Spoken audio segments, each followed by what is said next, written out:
새해 첫 주일 예배 자리로 나오신 성도님들을 주님의 이름으로 환영합니다. 다 같이 자리에 일어나 함께 찬양하며 하나님께 나아가도록 하겠습니다.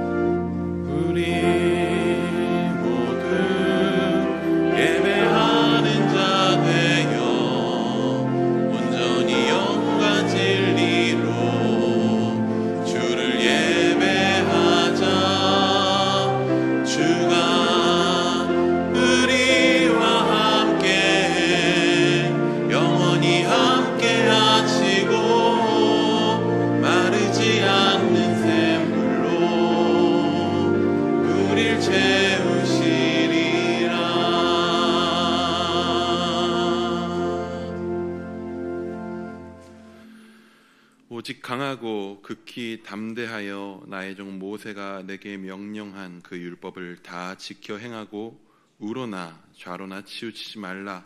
그리하면 어디로 가든지 형통하리니 이 율법책을 내 입에서 떠나지 말게 하며 주야로 그것을 묵상하여 그 안에 기록된 대로 다 지켜 행하라.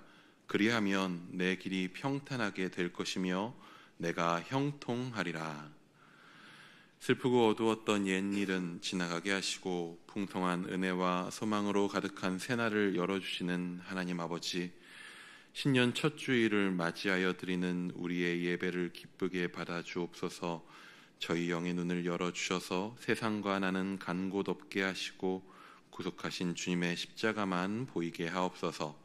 억눌려 고통받는 성도들에게는 참 자유를 주시고 낙심하여 쓰러진 성도들에게는 하늘의 소망으로 충만하게 채우시고 다시 한번 용기를 내어 일어설 수 있게 하옵소서. 2025년에는 매일 매순간 성령님으로 충만하게 하셔서 한시라도 믿음의 자리를 떠나지 않고 진리의 말씀에 순종하며 살게 하옵소서. 예배의 시종을 주님께 맡기오며 예수 그리스도의 이름으로 기원하옵나이다. 아멘. 찬송가 16장으로 함께 찬양하겠습니다.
자리에 앉으신 후에 성시를 교독하겠습니다.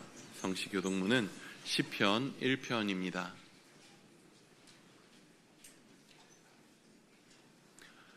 복 있는 사람은 악인들의 꾀를 따르지 아니하며 죄인들의 길에 서지 아니하며 오직 여호와의 율법을 즐거워하여 그는 시냇가에 심은 나무가 철을 따라 열매를 맺으며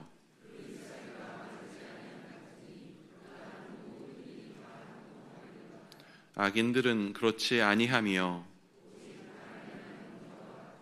그러므로 악인들은 심판을 견디지 못하며 무릇 의인들의 길은 여호와께서 인정하시나 악인들의 길은 망하리로다. 아멘. 다 같이 기도하시겠습니다.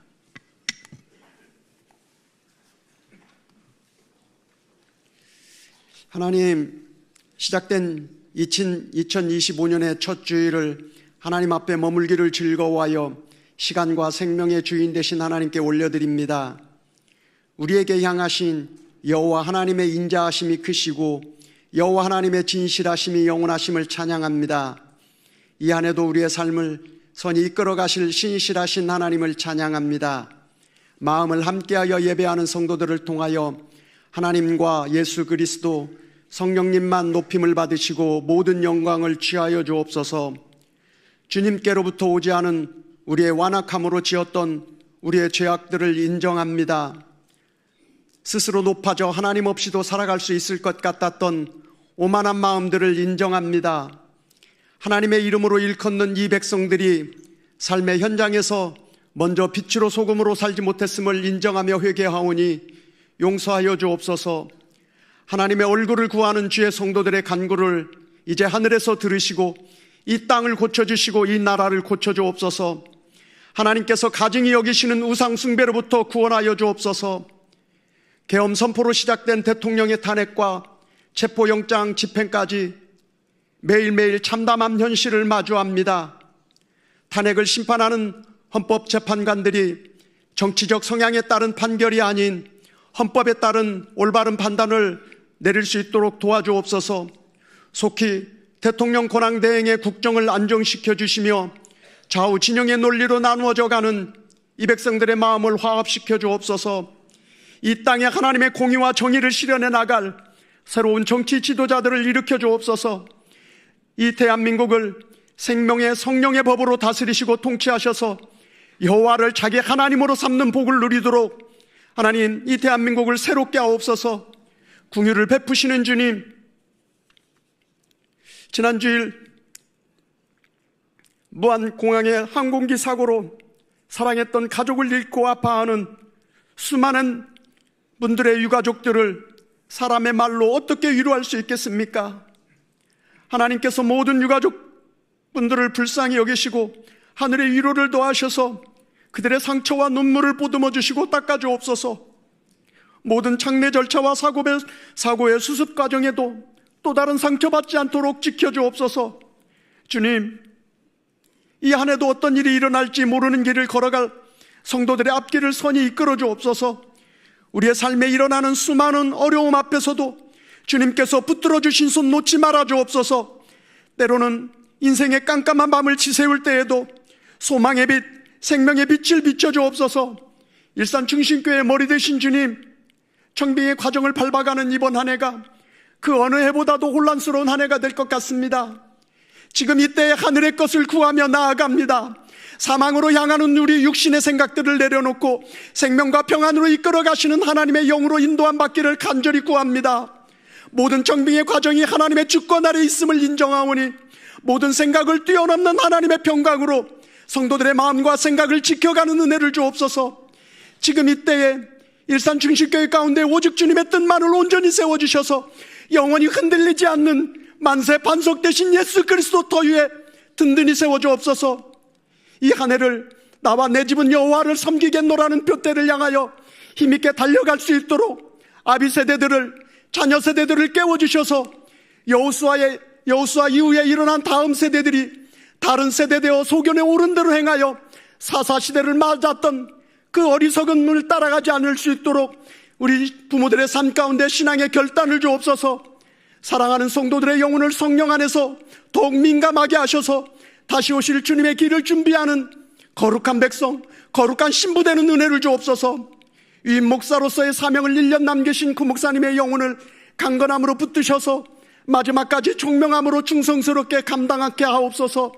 감기로 건강이 좋지 않은 가운데서도 말씀을 전할 때에 성령님의 새로운 기름 부으심으로 풍성한 말씀의 양식으로 주려 배고파하는 성도들을 먹이고도 남음이 있게 하옵소서. 지금까지 지내온 것이 주님의 크신 은혜임을 찬송하는 시온 찬양대의 찬양도 기뻐 받아 주옵소서. 북녘 땅과 이스라엘, 세계 모든 나라에 이르기까지 온 열방의 주인 되신 하나님의 통치 아래서 하늘의 평화가 넘쳐나기를 소망하며 길과 진리, 생명 되신 우리 구주 예수 그리스도의 존귀하신 이름으로 기도드립니다.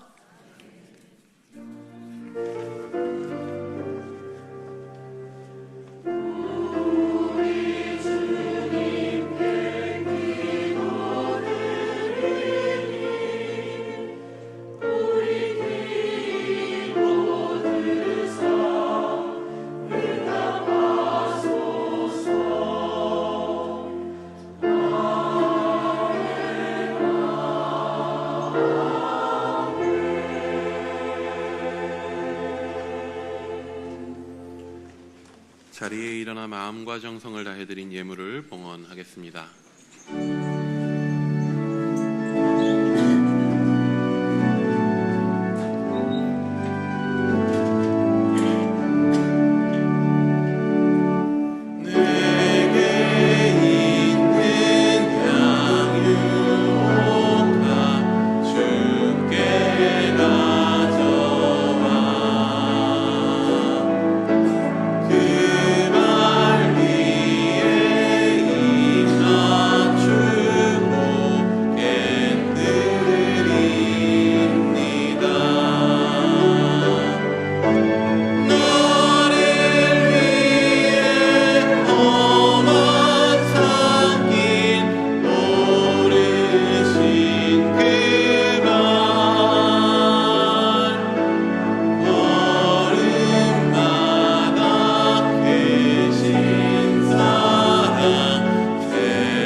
우리와 함께 하시는 하나님 아버지, 새해 첫 주일 주님 앞에 예배로 나아갑니다. 주를 사모하며 나아온 주의 귀한 자녀들에게 올 한 해 하나님께서 함께 하시는 은혜를 더하여 주옵소서. 급박한 세상, 빠르게 어두워지는 시대 속에서 영원히 변치 않는 주님만 의지하며 살아가게 하시고 모든 인생의 흔들림이 주님 앞에 잠잠해지는 한 해를 누리게 하여 주옵소서. 이 시간 예배의 자리로 나아오며 땀의 수고를 주님께 올려드리는 자녀들이 있습니다. 새 마음과 새 심령으로 2025년의 첫 주일 예배 헌금을 주님께 드리는 귀한 주님의 자녀들입니다. 흠양하여 주옵소서. 주님께 삶을 드리는 결단으로 11조를 드립니다. 삶의 모든 은혜가 주님께 있음을 고백하며 감사 헌금을 드립니다. 지정 헌금과 선교 헌금, 장학 헌금으로 하나님의 은혜를 이웃에게, 자녀에게, 선교지에 흘려보내고자 물질로 올려드립니다. 각자의 이유와 각자의 고백 위에 주님을 향한 경외감과 주님을 향한 신뢰가 있습니다.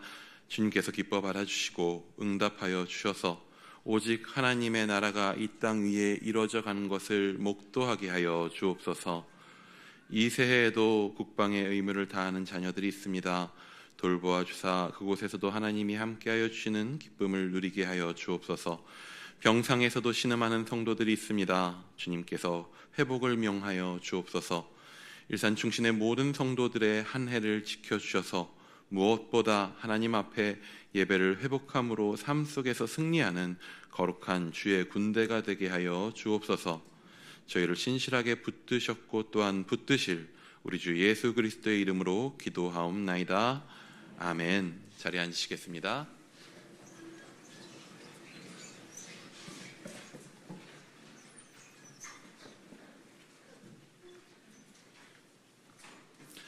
나눔의 시간입니다. 옆에 있는 분들과 약속에 참여하는 예배자가 됩시다 라고 축복하며 인사하시겠습니다. 교회 소식을 나누겠습니다. 주보 사면을 참조해 주시고 앞에 화면을 참고해 주시기 바랍니다. 1분기 임내송은 예배하는 자 되어입니다. 많이 불러보시기 바랍니다. 악보는 홈페이지를 참조하시기 바랍니다. 2주마다 주어지는 학가다 말씀 구절이 있습니다. 가정과 다락방 여러 예배에서 하나님의 말씀을 마음에 새기시기 바랍니다. 학가다 말씀은 카카오톡에서 일산충신교회를 검색하여 친구 추가하시면 받아보실 수 있습니다. 2025년 학가다 전문은 홈페이지 자료실에서 확인할 수 있습니다. 1월 추천도서는 맥스 루케이도의 예수님과 같이 걷기입니다. 맥스 루케이도의 상상력이 마음껏 발휘되어 있는 재미있는 책입니다. 예수님을 믿는다는 것은 예수님 안에 속하는 것, 연합되는 것인데 이 책은 그 연합을 실감나게 소개하고 있는 책입니다. 본 도서를 통해 주님과 동행하는 1월 되시기 바랍니다. 겨울 성경 통독학교가 1월 7일 화요일부터 10일 금요일까지 진행됩니다. 자세한 내용은 주보를 확인해 주시기 바랍니다. 오늘까지 신청해 주시면 되겠습니다. 4주간 한밤의 기도회는 강영춘 목사님을 모시고 치유 집회로 진행합니다. 모든 성도님들의 참석을 부탁드리며 특별히 저녁 시간에 진행되는 집회인 만큼 낮 시간 치유 집회 사역에 함께하기 어려웠었던 우리 남성분들 그리고 청년, 가족 단위의 참석을 부탁드립니다. 2025년에 새롭게 세워지는 각부 팀장님들과 회계 담당자는 디모데 교적을 설치해 주시기 바랍니다. 아이디는 본인 이름으로 하시고 패스워드는 재정부의 손용준 안수집사에게 연락하셔서 전해주시면 입력해 드리도록 하겠습니다. 디모데 교적 주소는 주보를 확인해 주시기 바랍니다. 기부금 납입 증명서가 필요하신 성도님들께서는 받아보시기 원하는 날짜 일주일 전에 사무실이나 홈페이지를 통해 신청해 주시기 바랍니다. 본인 이름으로 헌금한 내용만 신청이 가능하며 가족으로 취합한 증명서 제공은 안 됩니다. 새가족 등록 신청을 받습니다. 교회에 등록하셔서 행복한 신앙생활 하시기 바랍니다. 등록은 예배 후 2층 나눔의 방에서 해주시기 바랍니다. 오늘 하나님께서 우리에게 허락하신 말씀은 여호수아 4장 1절부터 24절까지의 말씀입니다. 여호수아 4장 1절부터 24절까지의 말씀 구약 323면에 있습니다. 여호수아 4장 1절부터 24절까지의 말씀을 봉독해 올리겠습니다.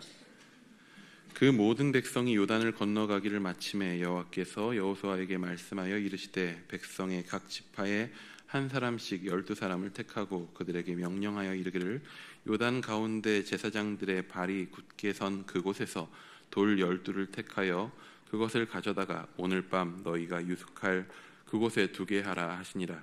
여호수아가 이스라엘 자손 중에서 각 지파에 한 사람씩 준비한 그 12사람을 불러 그들에게 이르되 요단 가운데로 들어가 너희 하나님 여호와의 궤 앞으로 가서 이스라엘 자손들의 지파 수대로 각기 돌 한 개씩 가져다가 어깨에 매라.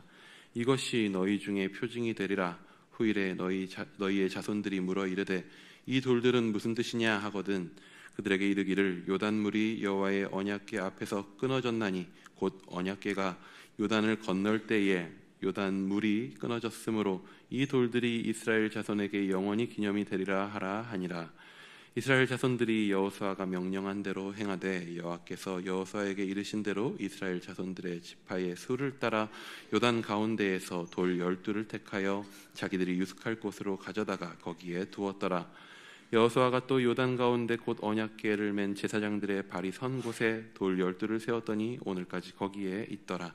또 여호와께서 여호수아에게 명령하사 백성에게 말하게 하신 일 곧 모세가 여호수아에게 명령한 일이 다 마치기까지 궤를 맨 제사장들이 요단 가운데에 서 있고 백성은 속히 건넜으며 모든 백성이 건너기를 마친 후에 여호와의 궤와 제사장들이 백성의 목전에서 건넜으며 르우벤 자손과 갓 자손과 므낫세 반 지파는 모세가 그들에게 이른 것 같이 무장하고 이스라엘 자손들보다 앞서 건너갔으니 무장한 4만 명 가량이 여호와 앞에서 건너가 싸우려고 여리고 평지에 이르니라.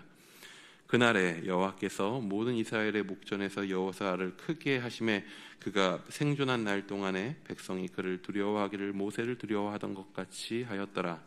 여호와께서 여호수아에게 말씀하여 이르시되 증거궤를 맨 제사장들에게 명령하여 요단에서 올라오게 하라 하신지라. 여호수아가 제사장들에게 명령하여 이르기를 요단에서 올라오라 하매 여호와의 언약궤를 맨 제사장들이 요단 가운데에서 나오며 그 발바닥으로 육지를 밟는 동시에 요단물이 본 곳으로 도로 흘러서 전과 같이 언덕에 넘쳤더라.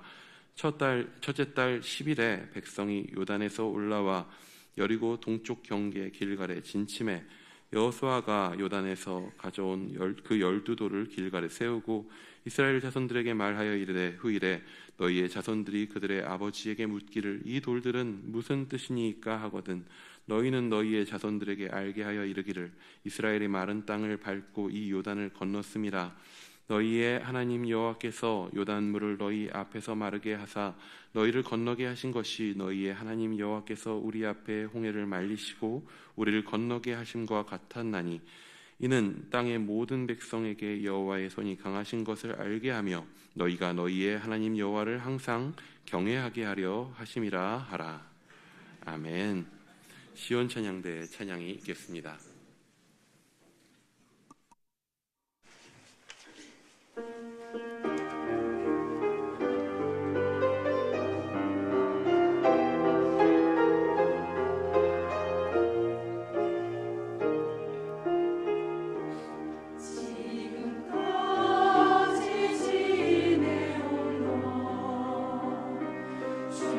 주님의 크신 은혜라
땅으로 건너간 사람들이라는 제목으로 하나님 말씀 선포될 때 많은 은혜 받으시기 바랍니다.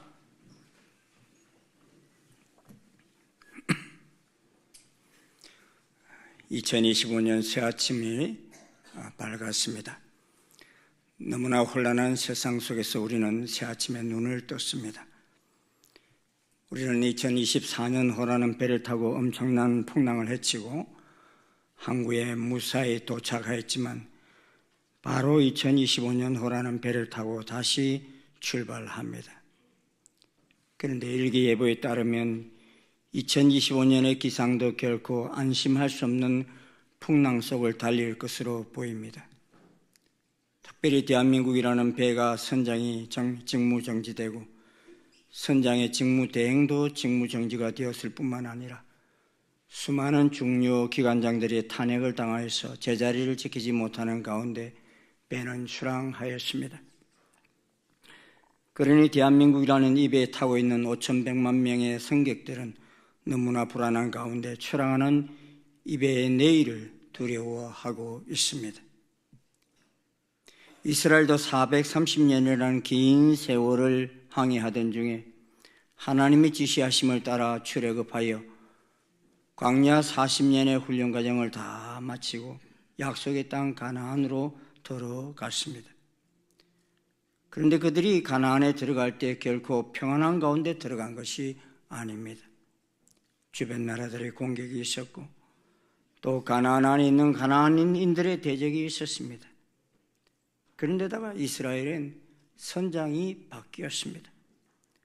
광야 40년을 이끌고 온 모세는 죽고 젊은 여호수아가 새로운 선장이 되어 가나안에 들어간 것입니다. 그런데 이들이 가나안에 들어갈 수 있었던 이유가 무엇입니까? 하나님께서 가나안을 자신들에게 주신 약속의 땅임을 믿었기 때문입니다. 38년 전 가데스 바네아에서 이들은 가나안에 일찍 들어갈 수 있는 기회가 있었지만 놓쳤습니다. 이인적선 하나님의 언약을 믿기보다는 가나안에 살고 있는 족속들이 너무 두려운 나머지 12명의 정탐꾼 중에서 10명이 악의에 찬 정탐 보고를 하였기 때문입니다. 가나안 땅을 40일간 정탐한 후 그들의 신장은 장대한 자들이며 네피림의 후손인 아낙 자손들의 거인들을 보았나니 우리는 스스로 보기에도 메뚜기 같았다라고 불안해하면서 약속의 땅을 믿지 못하였습니다. 그 바람에 그들은 정탐한 40일의 하루를 1년으로 계산해서 40년을 더 광야 생활을 하다가 가나안에 들어가게 되었던 것입니다. 그리고 그때 부정적인 보고를 한 사람들과 하나님의 언약을 믿지 못하여서 대성통곡을 했던 사람들은 그 광야에서 다 죽고 새로운 세대가 교체되어 가나안에 들어가게 되었습니다. 이 새로운 세대들은 그들의 조상들이 한 그러한 실수를 똑같이 범하지 않았습니다. 이번에는 40일 정탐도 하지 않았습니다. 하지만 이전처럼 12지파 가운데 한 사람씩 12사람을 택하였습니다.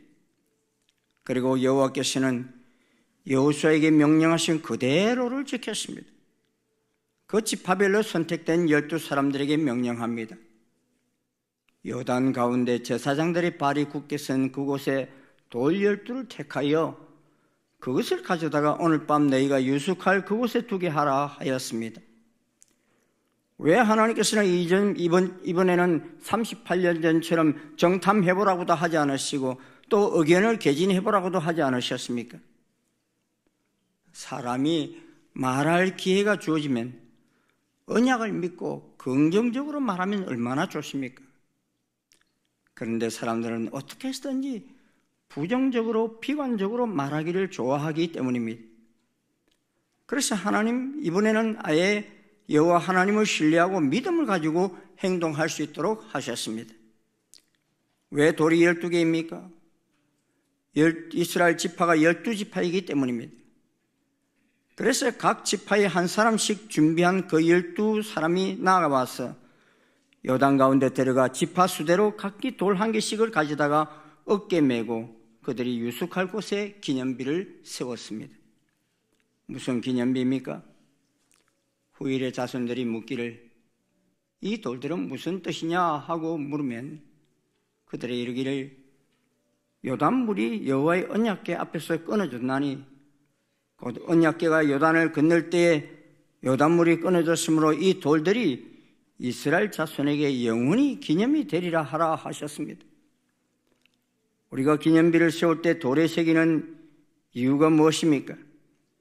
오래도록 자자손손에게 역사적으로 알릴 수 있기 때문입니다. 사랑하는 여러분, 이스라엘 백성들이 출애굽하여 가나안에 들어갈 때 많은 장애물이 있었습니다. 그 중에 제일 먼저 만난 것이 홍해를 건너는 사건이었고 또 건너야 하는 장애물이 있었는데 그것이 바로 요단강을 건너야 하는 장애물이었습니다. 홍해는 처음 만났던 출애굽 처음에 만났던 장애물이고 요단강은 출애굽 마지막 때 만난 장애물입니다. 그리고 홍해는 바다이고 요단강은 강물입니다.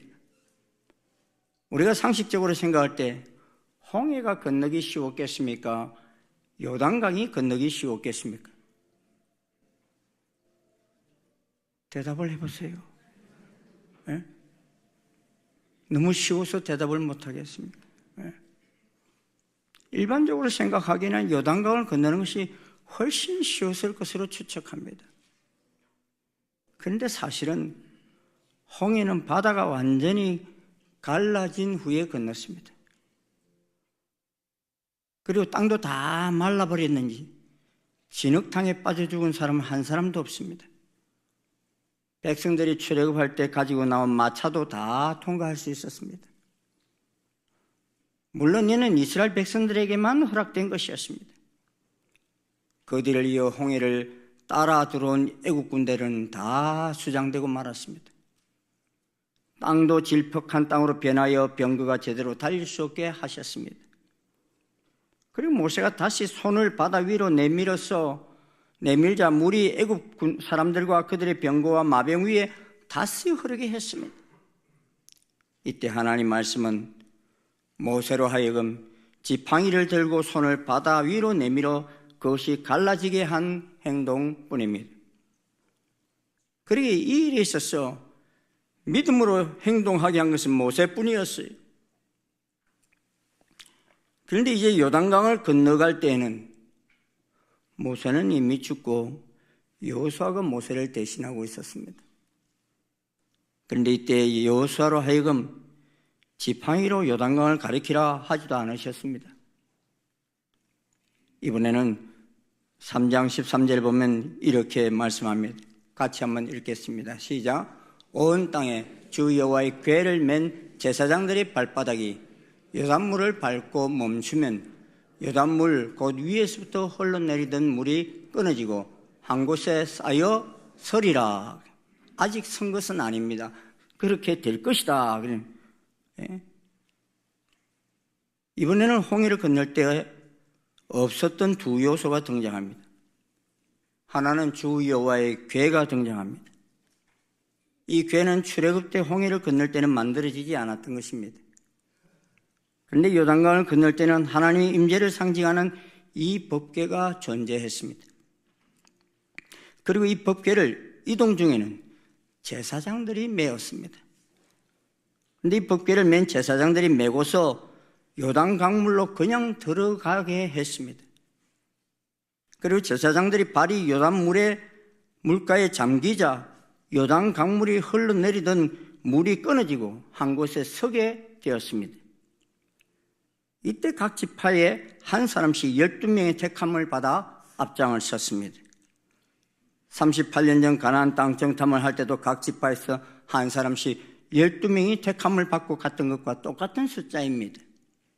그런데 그때와 다른 것은 이번에는 그들로 하여금 보고하거나 평가하게 하지 않았습니다. 그냥 믿음으로 순종하게 했습니다.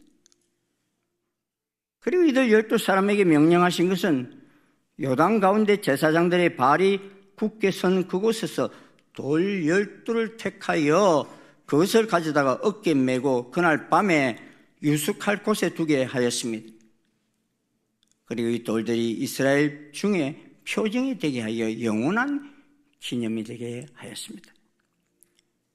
누구를 위하여 이를 하였는가 하면요, 요단강을 건너는 사건을 경험해보지 못한 다음 세대들, 그들에게 표징이 되게 했어요. 이제 제사장들이 지고 있는 언약궤가 요단강 한가운데 머물러 서 있는 동안 이스라엘 백성들은 그 강을 건너기 시작했습니다. 이때 건너간 숫자가 약 200만 명 정도 됩니다. 그러니 그 가운데는 뭐 건강한 군인들만 있는 게 아닙니다. 노약자들, 어린아이들, 또 양떼와 소떼가 엄청난 숫자가 함께 건넜습니다. 그러니 엄청난 대이동입니다. 그런데 이 모든 무리가 다 이동을 마치자 여호와께서 여호수아에게 말씀합니다. 증거궤를 맨 제사장들에게 명령하여 요단에서 올라오게 하라 하였습니다. 그래서 여호수아가 제사장들이 요단강 한가운데 서 있는 자리에 돌 12개를 세웠습니다. 그리고 여호와의 언약궤를 맨 제사장들이 요단강 가운데서 나와 그 발바닥으로 육지를 밟자마자 요단물이 다시 도로 흘러서 전과 같이 언덕에 넘쳤습니다. 요단물이 전과 같이 언덕에 넘쳤다는 말은 이때가 우기 때라는 말입니다. 요단강물이 건기 때는 물이 별로 흐르지 않습니다. 그런데 우기 때는 갑작스럽게 많은 비가 내리기에 물이 언덕에까지 넘쳐났습니다. 그러게 이스라엘이 요단강을 건널 때에 그냥 물이 없던 요단강을 건넌 것이 아니라는 말씀을 상징적으로 말씀하고 있는 것입니다. 며칠 전에 이스라엘에 많은 비가 왔어요. 지금 이스라엘은 우기철입니다. 이스라엘은 우리와 반대로 여름이 건기이고 겨울이 우기입니다. 본격적인 우기는 12월 말부터인데 이때 내리는 비는 갑자기 많이 내리기에 땅으로 제대로 흡수가 안 된 비가 넘쳐 흘러서 도로를 잠기게 합니다. 저도 이때 한번 여행을 해봤는데요, 그때는 정말 운전하기가 상당히 위험합니다. 왜냐하면 도로가 물수로가 되어버리기 때문에. 그러게 이스라엘이 요단강을 건너 가나안으로 들어갈 때는 여름이 아닌 겨울 때였음을 알 수 있습니다. 그러게 이스라엘이 임의로 쉽게 요단강을 건너갈 수 있는 상황이 아니었음을 알 수 있습니다. 하지만 이들이 약속의 땅 가나안으로 들어갈 수 있었던 이유는 하나님께서 약속하신 땅 가나안을 자신들에게 주셨다는 언약을 믿는 믿음으로 들어갈 수 있었던 것입니다. 사실 38년 전 가데스 바네아에서 가나안으로 들어가지 못한 이유가 무엇입니까? 하나님이 이미 약속하셨는데도 그 약속을 믿지 못하고 그들의 눈에 보이는 대로 행동하려 하였기 때문입니다. 그래서 이번에도 하나님의 약속을 믿고 나아가도록, 이번에는 하나님의 약속을 믿고 나아가도록 두 가지를 하나님은 가르치셨습니다. 하나는 언약궤와 제사장 중심의 삶을 살도록 하였습니다. 요단강이 갈라지는 것도 제사장들이 언약궤를 메고 요단강을 밟는 순간 갈라지게 하신 것은 하나님의 언약을 믿고 행동할 때 그 속에 하나님께서 임재하셔서 함께 하신다는 것을 보여준 것입니다. 또 하나는 이 백성들이 너무 쉽게 하나님이 행하신 역사를 잊어버리기 때문에 자기 당대뿐만 아니라 후대도 하나님이 하신 일을 잊어버리지 않도록 그들에게 돌 12개를 취하여 기념하게 하신 것입니다. 그래서 여호수아로 하여금 돌 12개 취하게 했습니다. 돌 12개는 요단강 가운데 제사장이 서 있던 자리에 세웠습니다. 그런데 이제 제사장들이 그 요단강을 벗어났을 때 12개의 돌이 세워져 있는 그것이 그 위에 물이 덮쳐버리기 때문에 돌이 보여요, 안 보여요? 안 보여요. 그래서 그 강바닥에 있던 돌 12개를 또 취하여서 그들이 요단강을 건넌 후 진을 친 길갈에 12돌을 또 세우게 한 것입니다. 그 땅에 있는, 길갈 땅에 있는 그 돌을 볼 때마다 저 요단강 안에도 돌이 있는 것을 기억하는 거죠.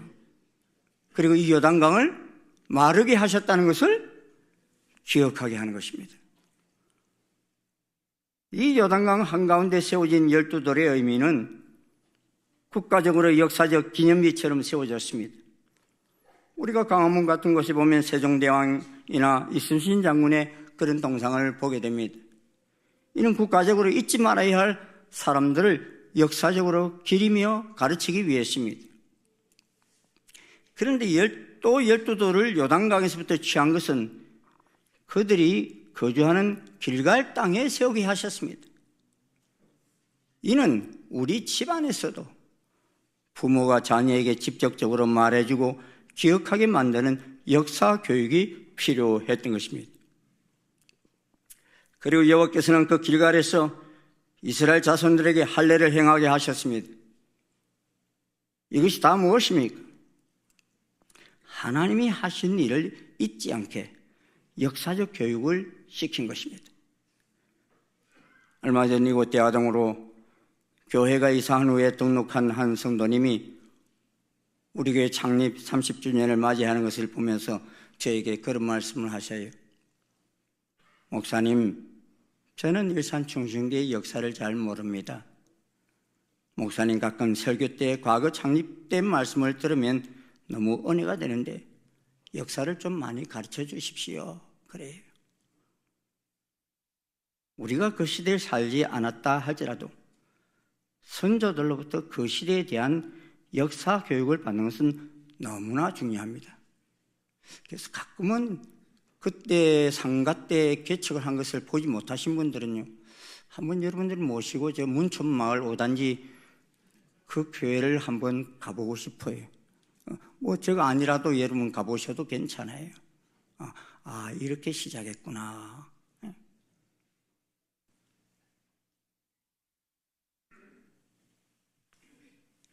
신처 독립투사는 역사를 잊은 민족에게 미래는 없다라고 했습니다. 이는 비단 우리 민족에게만 해당되는 말이 아닙니다. 모든 민족에게 해당되는 말입니다. 그리고 하나님께서도 출애굽한 1세대뿐만 아니라 그 다음 세대에게도 출애굽의 역사를 부단히 가르칠 것을 요청하신 말씀이 이 요단강 12돌의 기념비가 말하고 있는 의미입니다. 하나님께서는 이스라엘 백성들에게 신명기 24장 22절에 이렇게 말씀합니다. 같이 한번 읽어보시겠습니다. 시작.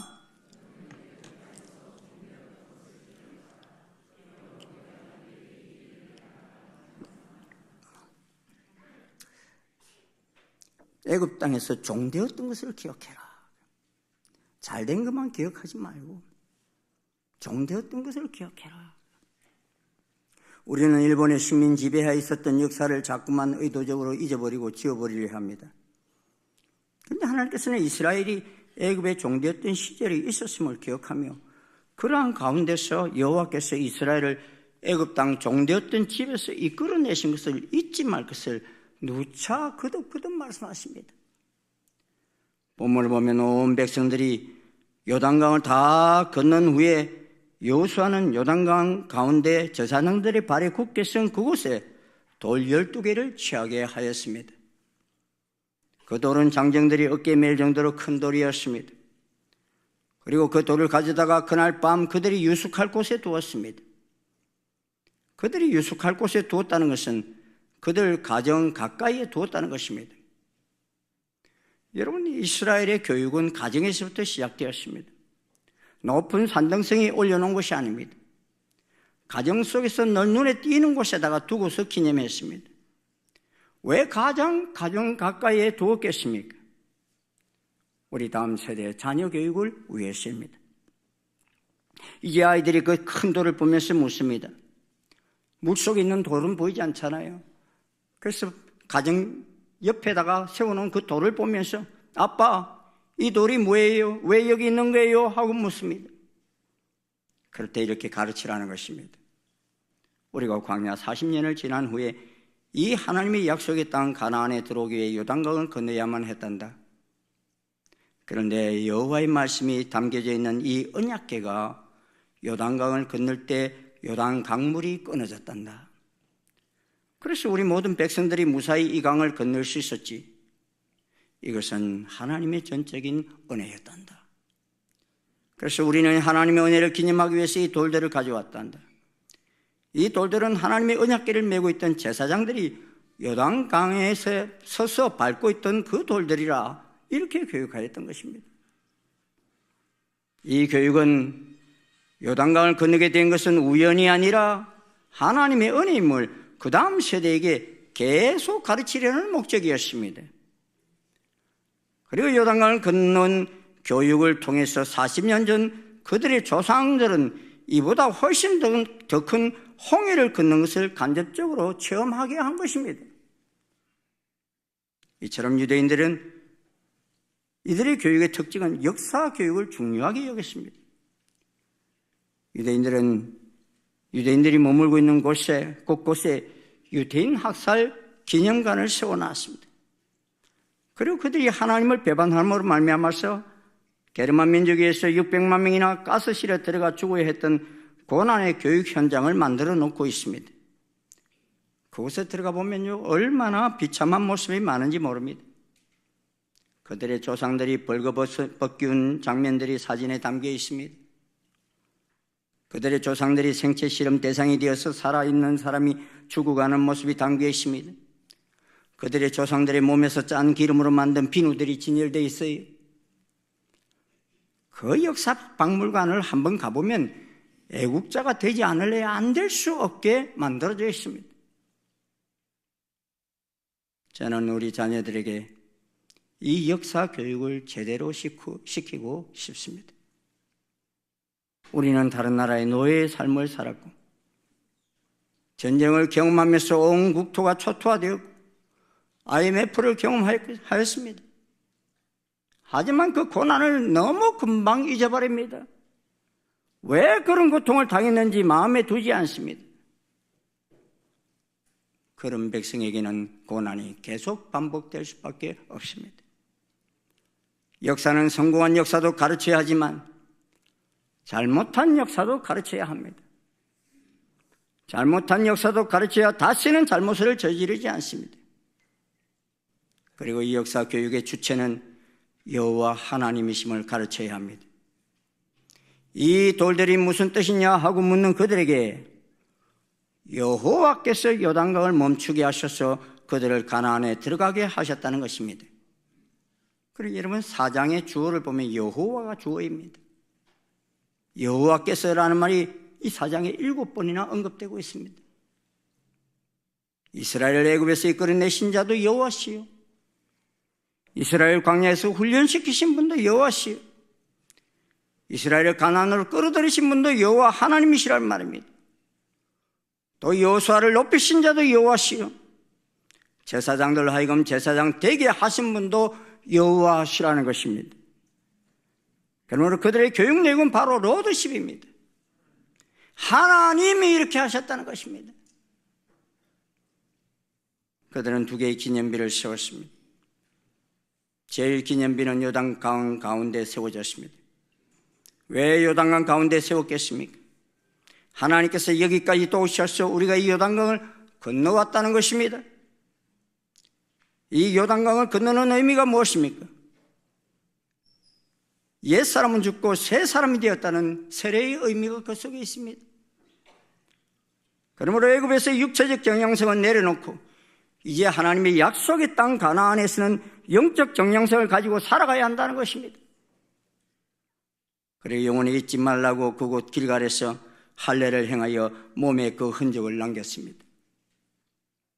그리고 제2기념비는 요단강 도하 위에 천야영지 길갈에 세웠습니다. 4장 20절에 보면 여호수아가 그 요단에서 가져온 12돌을 길갈에 세웠다 했습니다. 그리고 그곳에서도 이 돌들은 무슨 뜻이에요? 하고 자손들이 그 아비에게 물으면 여호와 하나님께서 행하신 일을 가르치라고 했습니다. 요단강을 마르게 하시고 홍해를 말리신 하나님을 가르치라고 했습니다. 그리고 교육의 목적은 땅의 모든 백성으로 여호와의 손이 능하심을 알게 하며 너희로 너희 하나님 여호와를 영원토록 경외하게 하려 하심이라 했습니다. 결혼 50주년을 맞는 어느 한 부부가 있었습니다. 그들은 이날을 기념하고자 자리를 만들었습니다. 나이 70이 되어 두 사람이 다 인자한 얼굴로 손님들을 맞이했습니다. 모든 손님들이 그들을 진심으로 축하했습니다. 그런데 화려하게 차려놓은 잔치상 한가운데 어울리지 않게 깨진 꽃병이 하나가 있었습니다. 사람들은 저 꽃병은 왜 저기 있는 거예요? 좀 치우면 안 될까요? 그랬어요. 하지만 정작 이 노부인은 안 된다고 말하면서 그 꽃병을 그 자리에 가만히 두어라고 합니다. 그러니까 사람들은 더 궁금해서 견딜 수가 없어요. 그래서 노부인에게 묻습니다. 왜 그 깨진 꽃병을 치우지 말라는 거예요? 한쪽 귀퉁이가 깨져서 보기도 흉한데요. 노부인은 조용히 이렇게 말합니다. 내가 처녀 때 한 늠름한 청년이 내 방에 들어와서 사랑을 고백하고 프로포즈를 했지요. 그때 내 가슴이 얼마나 두근거리고 얼마나 뜨겁고 얼마나 감격스러웠던지 얼마나 행복했던지 그가 나간 다음에 나도 모르게 춤을 덩실덩실 추다가 그만 그 꽃병을 깨뜨리고 말았다는 거예요. 그래서 50년이 지난 지금도 그 꽃병을 볼 때마다 그때 그 기쁨, 그 감격이 고스란히 살아나게 하기 위해서 그 꽃병을, 깨진 꽃병을 두고 본다는 것입니다. 세상을 살면서 간혹 남편한테 실망을 하거나 때로는 어떤 일로 괴로울 때마다 저 꽃병을 쳐다보면서 회복한다는 것입니다. 그때 나는 그 얼마나 행복했던가 생각하면서 여태껏 무사히 잘 살아왔다는 것입니다. 사랑하는 여러분, 잘 믿는다는 것이 무엇입니까? 하나님께서 건너가라고 할 때 믿음으로 건너가는 것입니다. 왜 물이 끊어지지 않았는데 건너가라고 하느냐? 다리를 놓은 다음에 건너가야지 그냥 건너가라 하면 어떡하느냐? 등등의 말로 앞서기 이전에 믿음으로 요단강을 향하여 내딛는 것이 참된 믿음이라는 것입니다. 믿음의 행보는 꼭 방법을 알아야 가는 것이 아닙니다. 또 미래에 대한 결과를 꼭 알아야만 가는 것도 아닙니다. 하나님께서 가라 하시면 가면 되는 것입니다. 그것이 믿음의 행보인 것입니다. 여러분, 가나 혼인잔치 때 포도주가 다 떨어져서 예수님에게 포도주 다 떨어졌다고 그래서 예수님이 어떻게 하십니까? 하인들에게 물을 떠다가 항아리에 채우라 그럽니다. 항아리에 채우려 해놓고서는 이제는 떠서 연회장에게 갖다 줘라 그럽니다. 여러분, 하인들이 지금 포도주를 떠서 가지고 갔습니까? 물을 떠서 가져갔습니까? 예?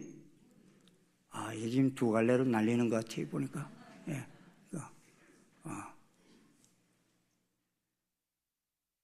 연회장이 받아봤을 때는 뭘 받았어요? 포도주를 받았어요. 그런데 항아리에 부었을 때는 물이었어요. 그러면 이 물이 포도주로 바뀐 시점이 언제입니까?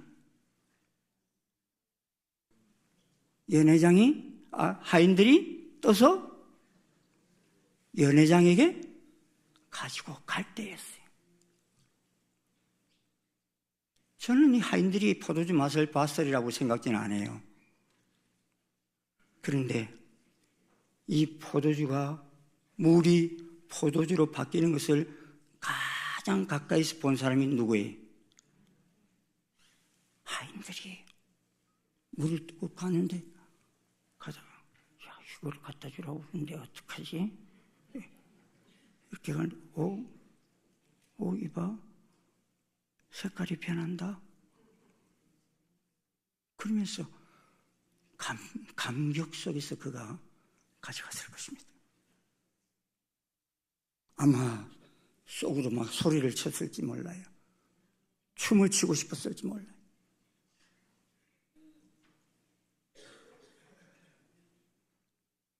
이것은 그가 아니 물을 갖다 주려 해가지고 날 욕먹게 하려고 그러는 거예요? 이러고서 안 했다면은 그걸 못 받겠죠. 그런데 두말하지 않고 갖다 줬어요. 그 속에서 놀라운 기적을 보게 되었고 누리게 되었던 것입니다. 사실 지금 우리들이 예배드리는 이 예배당을 지을 때 돈을 쌓아놓고 지은 게 아닙니다. 우리는 계약금밖에 가진 것이 없었어요. 그래서 많은 사람들이 생각하기를 짓다가 못 지으면 지하 1층에서 1층만 지어서 임시로 사용하다가 천천히 예산되는 대로 5층까지 다 올려야겠다 이렇게 생각하곤 했습니다. 그런데 1층 짓고 나면 지하 1층 짓고 나면 지상 1층을 지을 수 있는 힘을 주셨어요. 또 한동안 공사업자가 바뀌어 몇 개월을 쉴 때도 있었어요. 그때가 언제인가 하면 바로 우리가 가진 것이 아무것도 없을 때였어요. 짓겠다고 해도 줄 돈도 없을 때였어요. 저는 내심 마음이 편안했어요. 왠 줄 아십니까? 돈 없이 공사를 진행한다는 건 피가 마르는 일이기 때문에 그렇게 하나님께서 멈춰라 하시는 소리인 줄 알고 멈췄고 가라 하실 때 갔기 때문에 아무 무리 없이 여기까지 달려올 수 있었던 것입니다. 그렇게 일산 정신교회가 여기 있게 된 건 기념비적인 사건입니다. 여러분 여기 기념비적 예배당을 바라보면서 여기까지 도우신 에베네셀의 하나님을 꼭 기억하십시오. 저는 사실은요 이 예배당만 지으면 다 끝나는 줄 알았어요. 왜냐하면 문촌 마을에 있을 때 37.5평이었어요. 37.5평이면 여러분 아파트 크기 정도 아닙니까? 거기서 우리 450명이 예배 드렸어요. 놀라지도 않아. 어떻게 450명이 37.5평에서 했더니 그래서 주일날 7번 예배 드렸어요. 10분마다 예배 교체하고. 그런데 이거 헌당하는 날, 헌당식 날 축하하러 오신 분들 차를 세웠다가 한 30명이 주차 딱지를 먹었어요. 그 바람에 이대로 안 되겠다 해가지고 주차장을 낀 저 교육관을 또 샀던 것입니다. 여러분. 저건 난 살려고 생각지도 안 했는데 하나님께서 그렇게 또 역사하셔서 여기까지 이르게 하신 것입니다.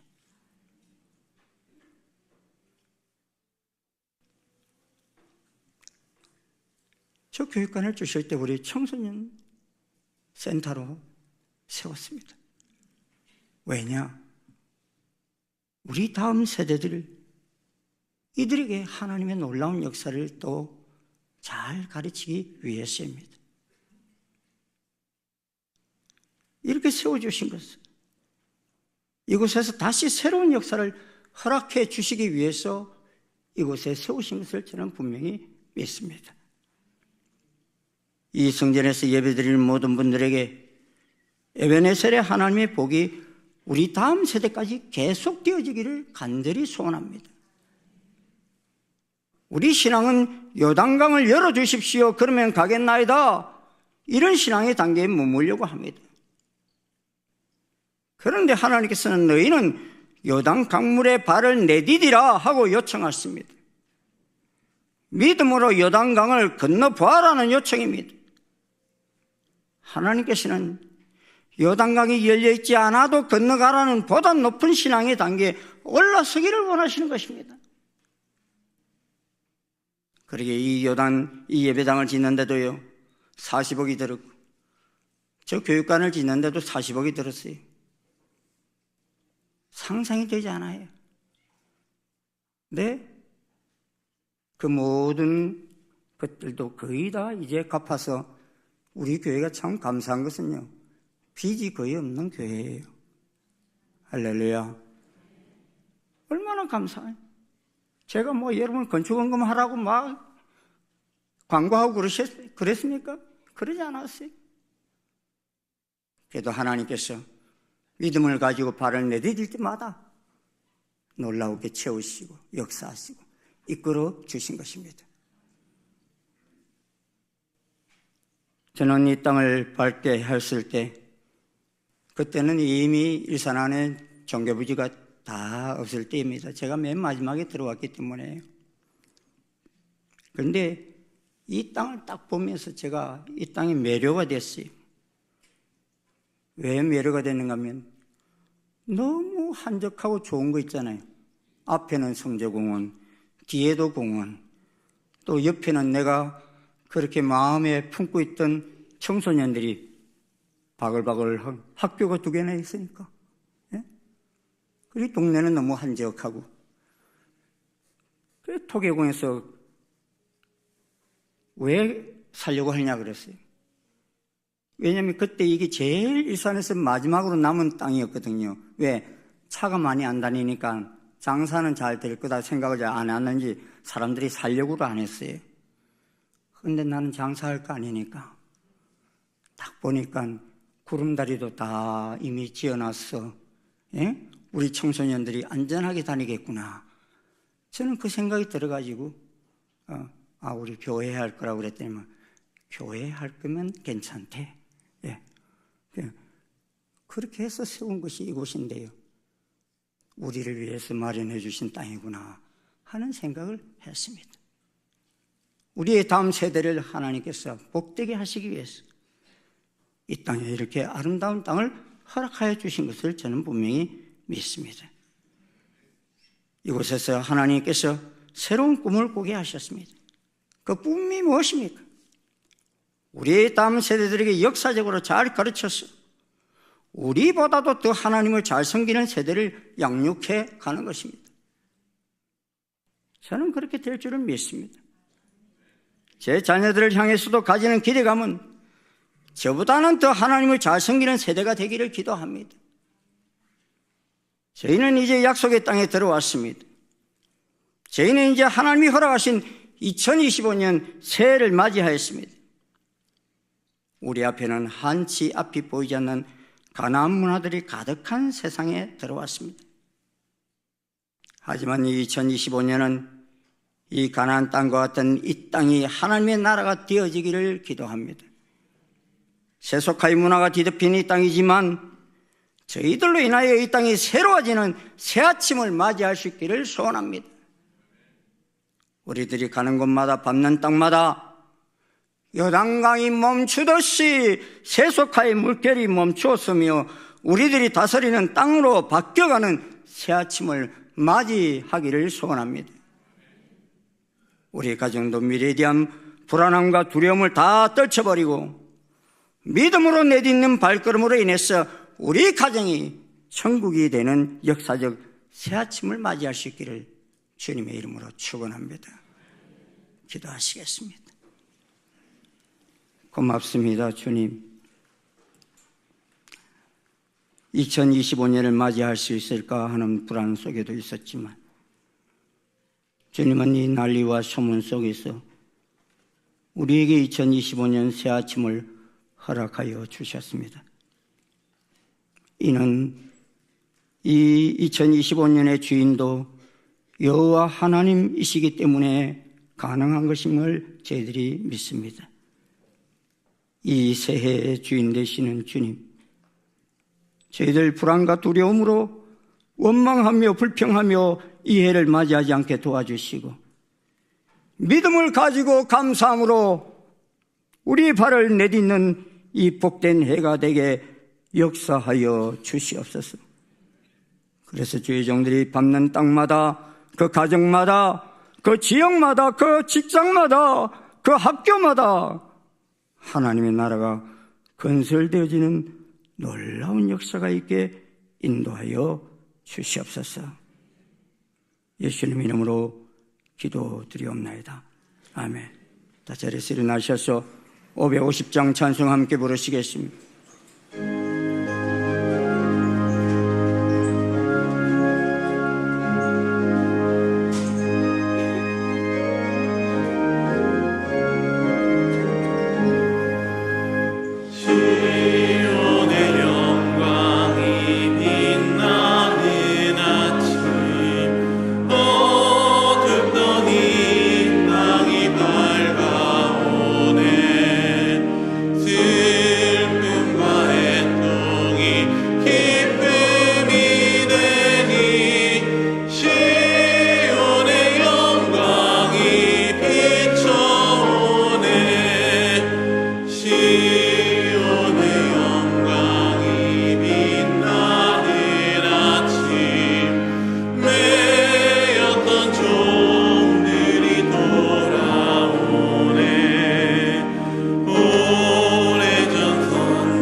예수 그리스도의 은혜와 하나님 아버지의 지극하신 사랑과 성령님의 교통, 역사, 인도하심이 하나님이 창조하시고 하나님이 약속하신 2025년을 건너온 아버지 모든 주의 종들 머리 위에, 그 가정 위에, 이 나라 이 민족 위에 지금부터 영원토록 함께 하옵시기를 간절히 축원하옵나이다.